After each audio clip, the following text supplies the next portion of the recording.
Welcome, everyone. Thank you so much for joining us today. My name is Dr. Louise Ivers. I am the faculty director here at the Harvard Global Health Institute, and it's my pleasure to welcome you to HGHI's Global Health Research and Innovation Speaker Series. This is our monthly series that's designed to showcase the latest advancements in global health research with the goal of fostering dialogue and elevating innovative solutions that advance health outcomes worldwide. We welcome you to continue joining us for more timely discussions every month. Before I formally introduce our speaker, I have a few notes. The session is being recorded today through Zoom, and we will make the recording available on the HGHI website and YouTube page in the coming days. We will have time at the end of the presentation to answer some of your questions. So if you have a question for Professor Good, you can submit it through the Q&A feature at the bottom of your screen, and we'll do our best to get to those towards the end of the event. So with that, please allow me to introduce our speaker today. It's such an honor for me to do this.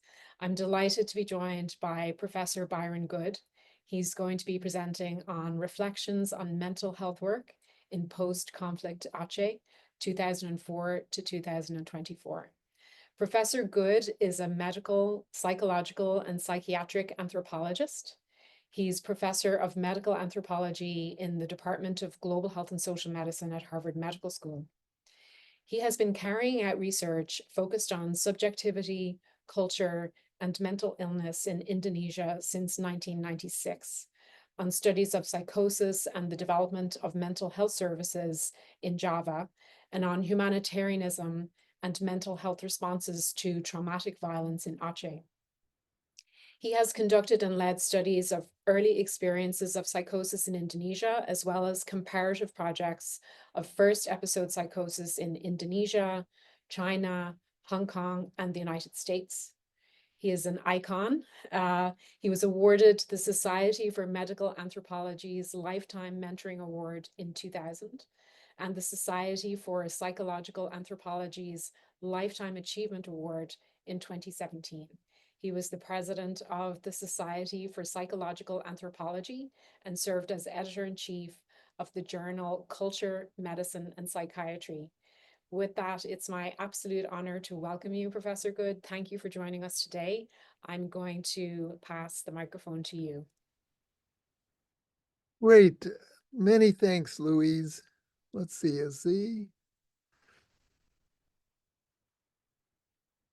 just waiting for the PowerPoint to come up.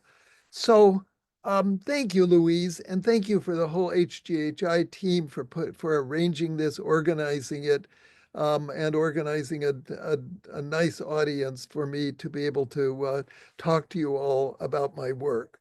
So as Louise said, I've been working in Indonesia since 1996, and that includes both work in Yogyakarta and work in Aceh, and in particular, I was not a specialist in post-conflict work or in mental health in disaster settings. Next slide, please. But through the work in Aceh, which I'm going to talk to you about today, I've gotten very deeply involved in working in settings of post-violence. Next slide. So what I'd like to do today is describe work that my wife, Professor Mary Jo Good, and I did in post-tsunami, post-conflict Aceh in Indonesia, beginning in 2005, and address a number of questions broadly in this field. This includes, how do you design mental health programs to respond to post-conflict or post-disaster at a whole when it affects a large population? Is it better to use medical and mental health forms of response, or is it better to use, as some would argue, psychosocial and psychological therapy? Next. Does the use of the language of PTSD over-medicalize normal forms of human suffering, as some critics of these terms have argued? Is PTSD a Western category of illness that simply gets imposed in settings where it does not belong? And lastly, a term that I've gotten interested in thinking through: how are societies haunted by past violence, and how do generations move past traumatic histories? Next. So Indonesia, for those of you who don't know, you could get a quick sense here. Indonesia is the fourth largest population, most populous nation in the world. It's the largest Islamic democracy. And if you look on to the left of your screen, you see the island of Sumatra. If you see up on the north, Medan, which is actually quite close across to Malaysia, the very northern tip, next slide, of that is the province of Aceh. Next slide. On December 26, 2004, an enormous tsunami struck just off the coast of Aceh. It was an earthquake of 9.1 to 9.3, lasted more than 10 minutes, and there were three waves. It's quite amazing, actually, to drive along, and you see waves that were 100 feet high, essentially. And within minutes, those persons living along the coast of Aceh, it affected the whole Indian Ocean region, but across Aceh, it immediately killed something over 100,000 people. They counted 130,000 dead, 168,000 to 180,000 were estimated. The whole coastline was destroyed, and there was a massive humanitarian intervention that followed, with over 200 national and international organizations coming in. Next slide.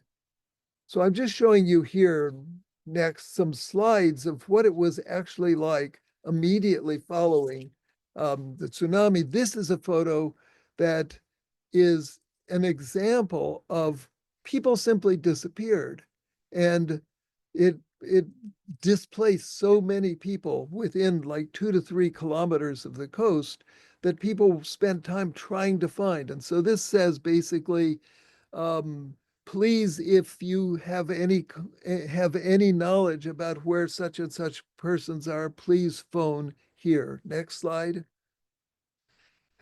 And it just gives you a kind of sense of the devastation, although some buildings remain. Next. And one of the things that the humanitarian organizations did was to come in and build barracks for people to move into, for those who were survivors. Now, when the tsunami occurred, it led to a global awareness of nearly 2 decades old conflict that was going on. Aceh has a long history of conflict with the central government. In the late 1970s, in mid 1980s, there was the discovery of a huge gas reserve off the coast of Aceh. It accounted for 10% of the budget of the national budget, the money coming in from it. It accounted for 25% of ExxonMobil's global profits, and almost none of the money came back to Indonesia. It led to a separatist movement, basically to claim some access to those funds.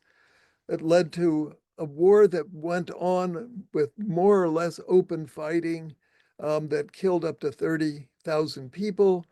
So you can tell this is a long story, and after the tsunami, it was essentially no longer possible to carry on the war, and an MOU was signed between the Indonesian military, and the local group called GAM after that. And then there was a large post-conflict humanitarian aid begun. Next slide. Next slide. This gives you a sense, this gives you a picture of what Aceh is like. Next photo. Gives you a sense that there was a lot of burned out buildings that were left behind by the war. Part of the thing that the military did was there were there were forces up in the hills. So the tsunami was on the coast. Most of the war went on up in the hills. And you begin to see as you drive through the area, whole large areas that were burned out, including schools and homes, etc. Next slide.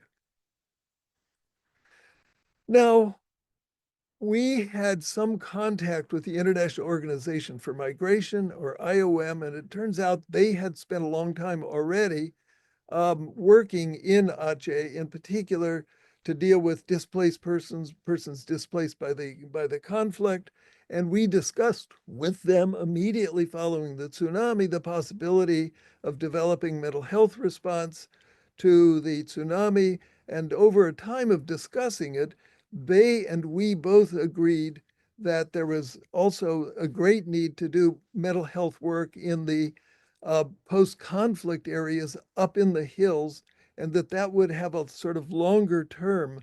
It would have a longer sort of life. People talk about funding for the tsunami coming in like a tsunami and quickly disappearing. Next slide.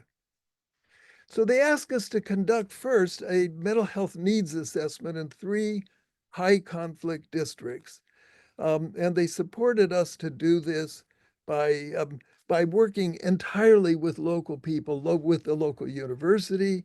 One of our then graduate students, now a faculty member in New Zealand, Jesse Grayman, was working with IOM, and we had to work on what I sometimes call donor time. We were asked to start this project at the end of November of 2005 after the signing of the peace agreement. We spent essentially December designing the study.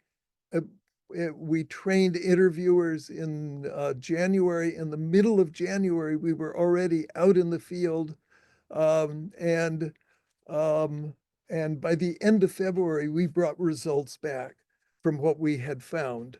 And we were really focused on the questions of what kind of traumatic experiences had people had associated with the violence, what kinds of psychological and mental health symptoms did they experience. We use symptom checklists. What are the need for services? But we took some existing measures, translated them, and then, but also added in local questions, et cetera, that we knew would be useful. And in the project, we used a really random method of identifying high conflict villages, then going into high conflict villages and sampling households, also then working with then sampling the adults in households. And we did all of this using local teams of Achenese researchers.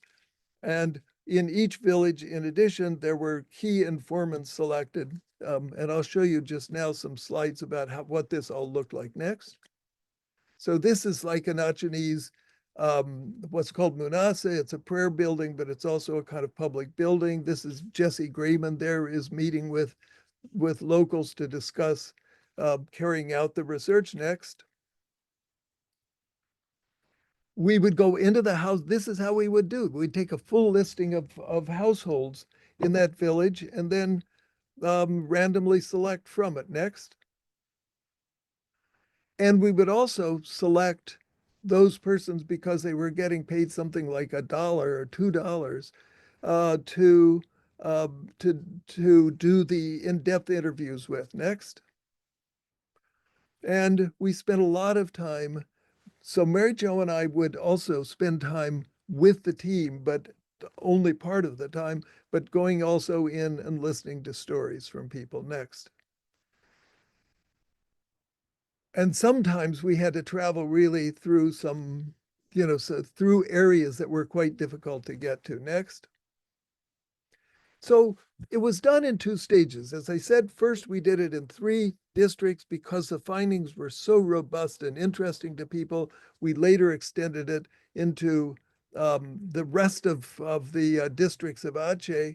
But we call these PNA1 as the Psychosocial Needs Assessment 1, which was completed in February of 2006. And it and these are the kinds of data that came up first that said these these communities had experienced remarkably high levels of traumatic events. The numbers actually conveyed a lot of weight for people to say that 78% of people in these communities had lived through firefighting and bombs, that 38% had to flee burning buildings, 47%. It just gives you a sense here of how widespread the violence was in these communities.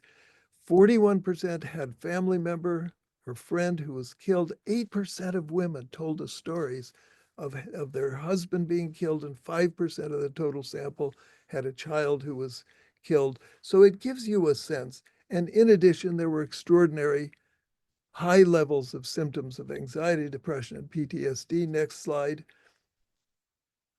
This is, you can't read through this, but I want to just point out one or two things to give you a sense. We also do the analysis by males and females, and you can see 25% of men told us they had been tortured, and 11% of women, 56% of men said they had been beaten by soldiers, 20% of the women. And so it gives you a sense of just how widespread this was. Next.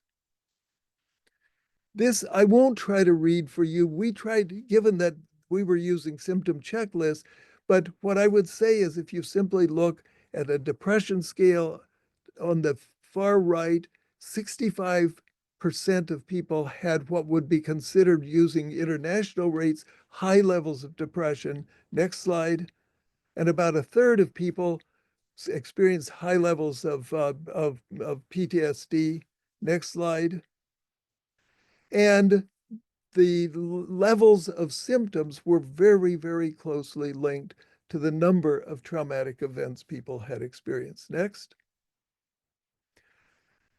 One of the things when we would report back to our Indonesian colleagues about what we had found that was very striking, and people would stop talking, people would be quiet and listen, in one of the districts, which had very high levels of conflict and very high levels of violence that went into communities, 68% of young men between ages 17 and 29 had suffered head trauma.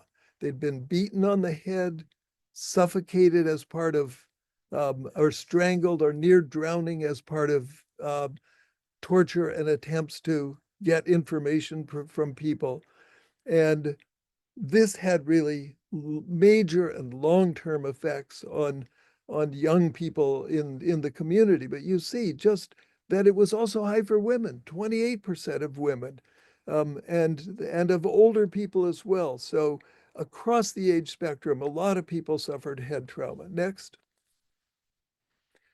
These we reported first in what's called PNA1, which was a psychosocial needs assessment in those 3. And then a year later, we published, these are published by IOM. And we could make these available for those, they're online in both English and Indonesian. Next. So the question was, once we had done a psychosocial needs assessment, what then?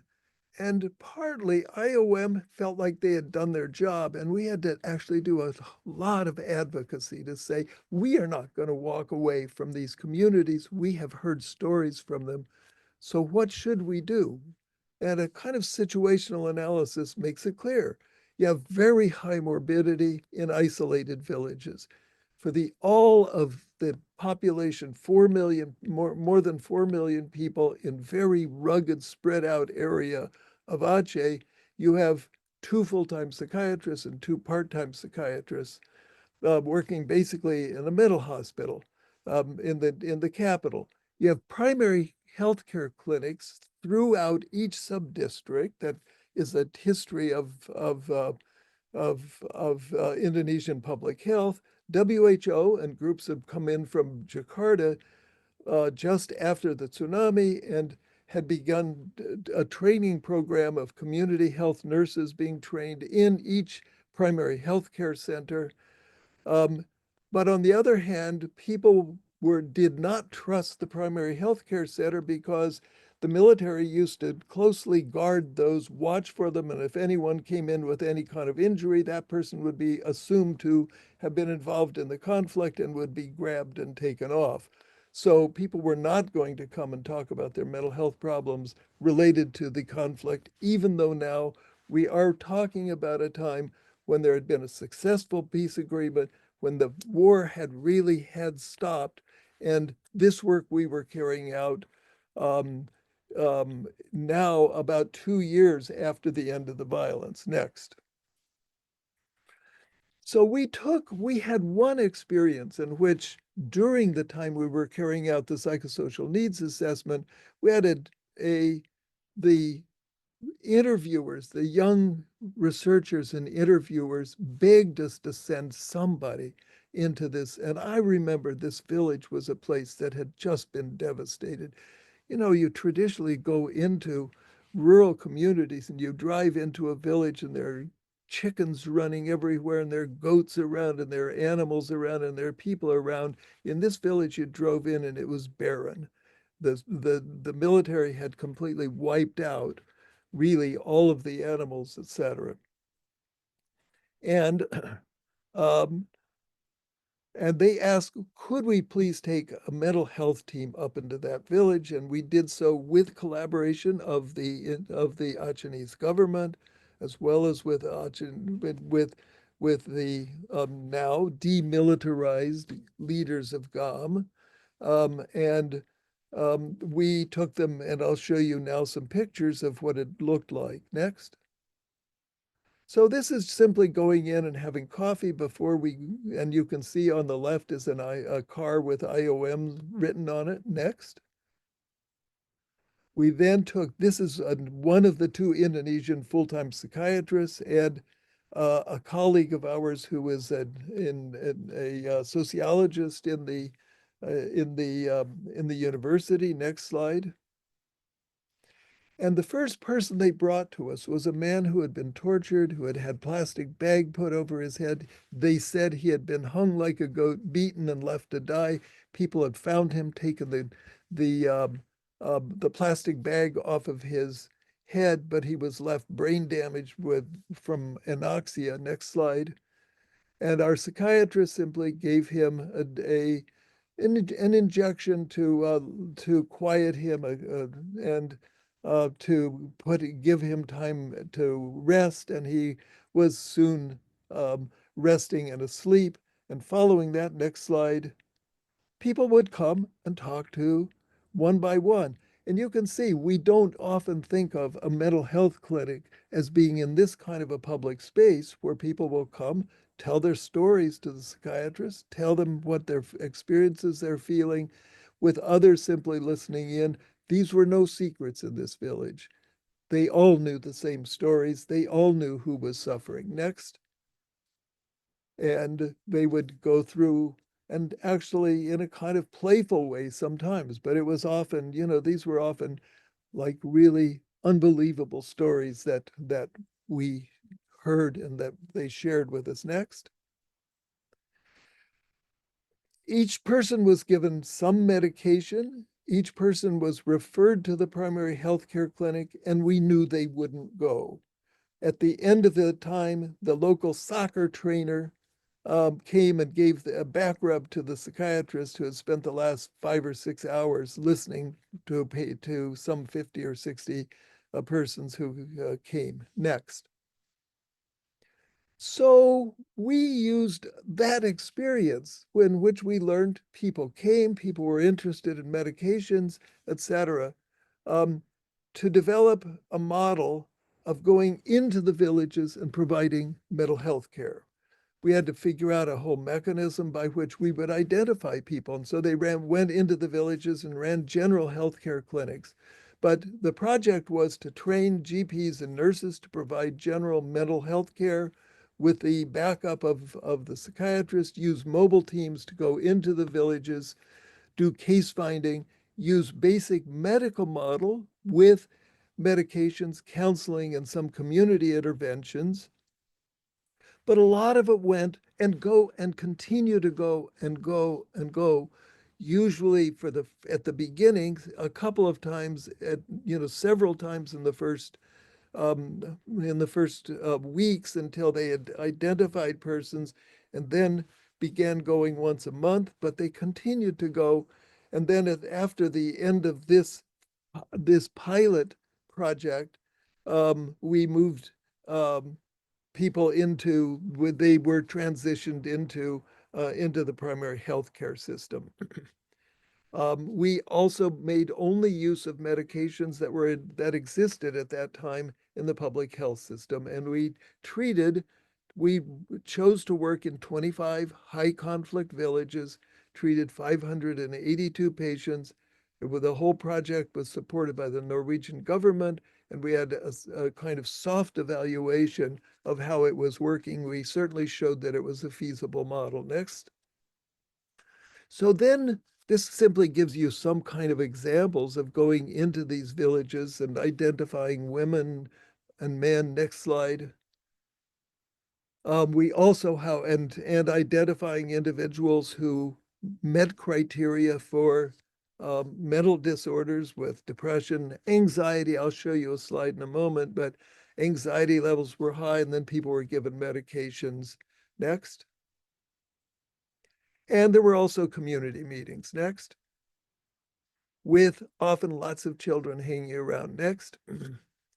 So then we were able after it took, it took about 6 months to get funded an extension phase of this, in which we extended it to 50 more villages, during which we treated over 1,500 patients for mental health problems.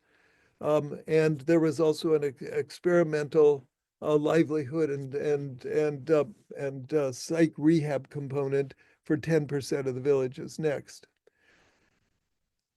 Next. They're the basic findings. We treated about 11% of people. The highest levels of disorders we found were depression, anxiety, PTSD, very low rates of psychoses. 49% were given antidepressants, 49% were given anti-anxiety drugs, only 3% given antipsychotic medications, and only 8% were still using medications longer than 12 months. Next. And we had very positive response. Number one, there were very low dropouts. People also were referring their neighbors and friends. 83% of people reported reduction in symptoms. There was a remarkable increase in ability to work, social functioning, reduced family burden, and those with mental health and livelihood interventions did best. Next. This just gives you a kind of picture of the kind of general questions we would ask. Next. About improve. This was a really quite remarkable thing, that when we asked people at the beginning of the intervention, before you were sick, how many hours, this was during the height of the war, could you work? 28 hours was the mean of this more than 1,000 people interviewed and treated. When you were sickest, how many hours could you work? 10 hours. At time 3, that is, at the end of the intervention program, people could work on the average of 41 hours per week. Next. So let me just say a few things then that we can open for discussion. So first of all, as a kind of overall design, the peace process was, of course, the critical intervention, not the mental health programs. And so we worked in a post-conflict setting, not in a conflict setting, and we worked in settings in which many people had recovered already. And We linked our program to the existing network of primary health care clinics. That is, we worked through the system. We used active outreach teams. We developed continuity of care. We used local doctors and nurses with psychiatric supervision. Next. So these are the kind of questions people ask. Like they say, is this pathologization of the whole community? Is this over medicalization? And what I would say are two or three quick things, but we can discuss this. The intervention was 18 months to 2 years after, to 3 years post-conflict. We treated only 11% of adults in the village, in these villages. Medical treatment, what turned out to be very culturally appropriate. People were very happy to have medical teams come in. They would meet in the villages. They would talk about it. They would meet in their homes with the nurses and doctors. But those NGOs who tried to do like classic PTSD talk therapy groups found that people tended very quickly to drop out of them. And I would just say, even though medication often was like 2 or 3 months of an antidepressant, which is asked whether it's really useful, basically it had allowed people to sleep. And we heard stories from people who had not been able to sleep for many years because of waking up with intrusive memories. Next. I'm happy to talk about like, does PTSD work as a concept in this area? Let me just say that people talked about intrusive memories, that the difference, but there's a different word for saying I remembered versus there were memories that came to me. And people found, and we watched people over time getting better. Um, we were not doing simply trauma treatment, though the term trauma healing was a local and popular term. Next. Um, we did a follow-up. We have been going back. We've been going over the years, and we went back into that community. And one of the things that all of this work generated was a lot of interest in young doctors and in psychiatry. And so this community has gone from having 2 psychiatrists to over 40. They're now nearly all of the district hospitals have a psychiatrist and special psychiatric units. On the other hand, there was a whole training of community mental health nurses, and since 2005, there has been no retraining. And so the system is actually becoming less of a community-based system and is becoming more and more of a hospital-based system. And I would say, lastly, that we meet with a lot of persons. It is now quite remarkable to go in and meet people 20. This happened 20 years ago.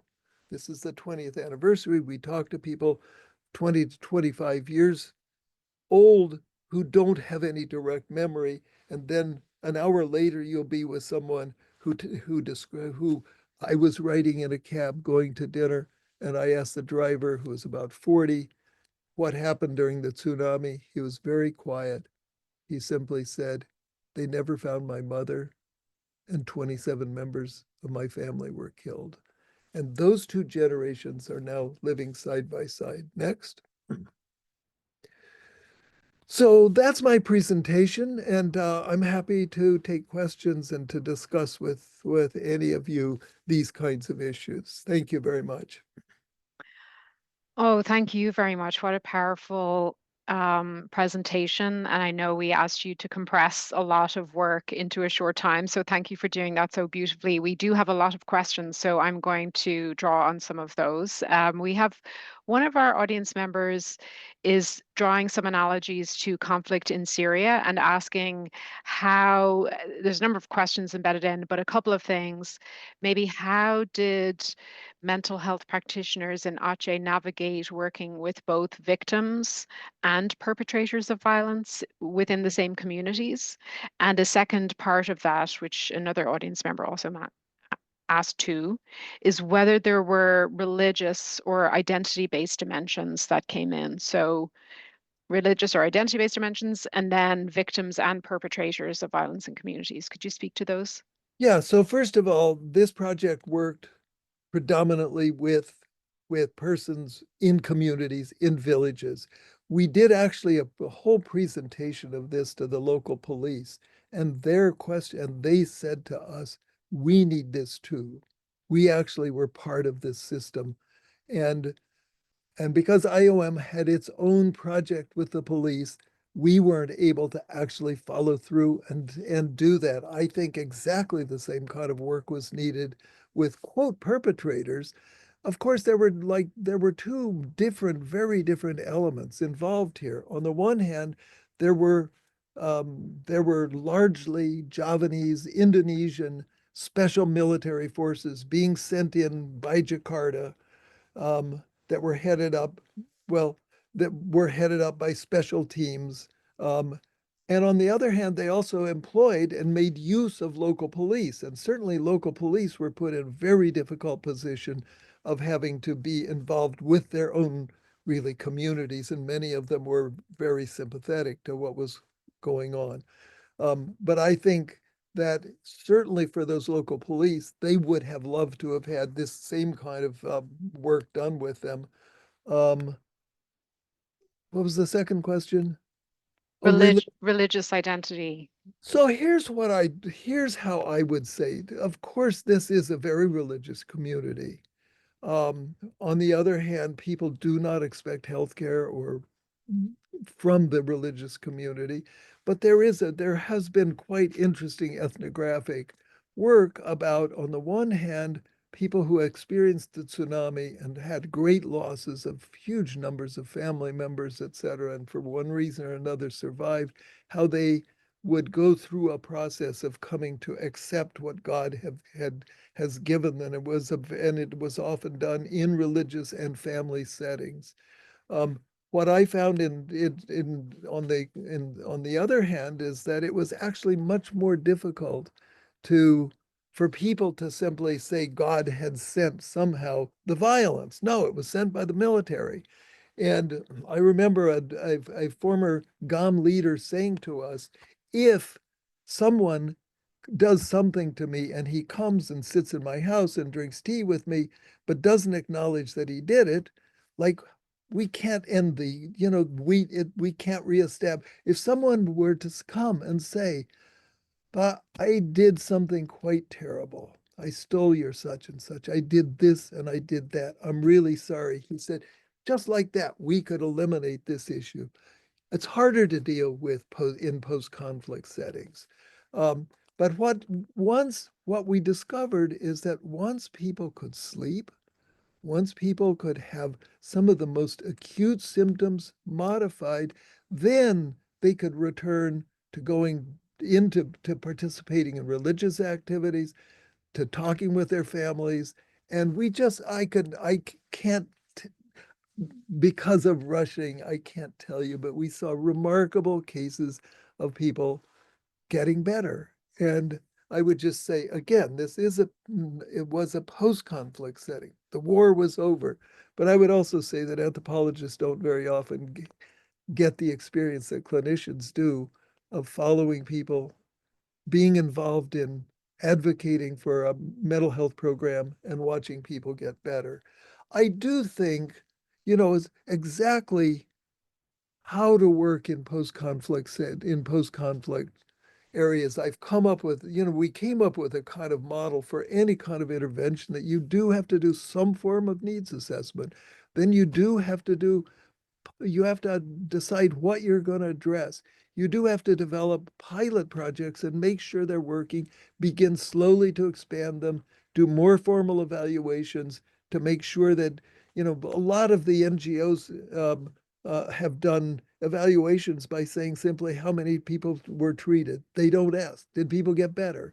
And we were able to actually document watching lots of people recover. Thank you. I was struck a number of times during your presentation, by things that you said, but one of them was that when the post-disaster needs assessment, or when the psychosocial needs assessment was done, initially the organization was like, okay, well, we're done. Like we've measured it. And you and Professor Mary Jo Good had to make the argument, like, no, we're not walking away, we're going to do something. Um, do you, and you've just spoke to this too, that if you're going to do a program, you need to have some evaluations and plans and strategy involved. Have you seen that evolved in other post-conflict settings or in other approaches to mental health and psychological health? So on the one hand, I would say I have not worked in other post-conflict settings. This was a very powerful experience in certain ways as I look at my whole life course. This was a transformative experience to go and literally listen to stories of people who had been tortured and to come to Hmm. grips with what that tells us about human nature and what we're all capable of doing to each other. But it was also this remarkable experience of seeing that with reasonably modest mental health interventions that are pretty classic, that are pretty medical, that did not involve huge sort of times of people gathering and going through PTSD courses, that people would recover using their own tools once they were able to sleep, once the most acute Hmm. symptoms were done. But this general model of trying to identify problems, focusing on the nature of the problem, then doing a kind of situational analysis about what could be done about it, and then doing interventions at a pilot level, and then using the data from that to expand.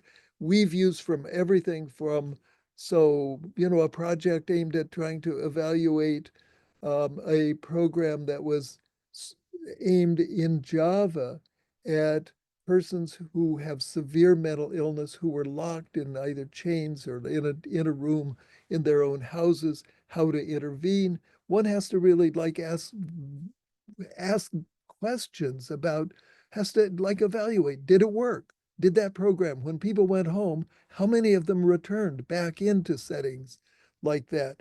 And so we've used that kind of model of trying to really be clear with data on the one hand, then tailor pilot interventions, knowing that we never are sure, and then beginning to evaluate that and adapt those interventions aimed at strengthening a mental health system is something that now really runs through a lot of our work. And I would just say it's also based on our speaking Indonesian, our spending 3 to 5 months a year in Indonesia every year since 1996, except for 2 years when because of COVID, we couldn't travel.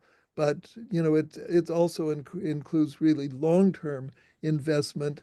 One of the things that I would say is that, in particular, NGOs often have, or NGOs or the international governmental organizations often have this model of both acute and then longer term investment in communities.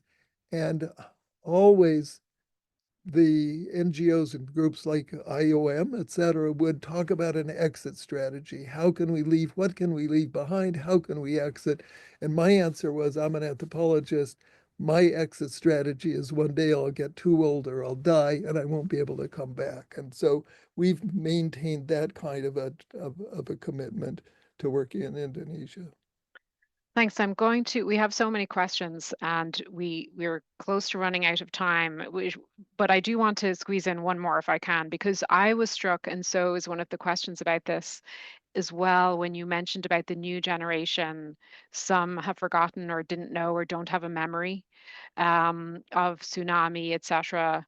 But we hear a lot about, or maybe it's just the popular culture, intergenerational trauma is used a lot as a term. And can you speak a little bit to that? Is that a bad thing or a good thing, that folks didn't have a memory of that? How do you consider that as an anthropologist?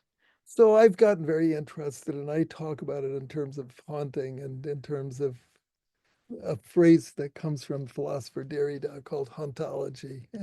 But I am interested, on the one hand, I believe deeply that traumatic memories are passed along, can be passed along even secretly. We know that there are things that are silenced, um, and also that, you know, so Indonesia's democracy began in part, the more recent forms began with a massive killing of, quote, persons identified as communists in 1965.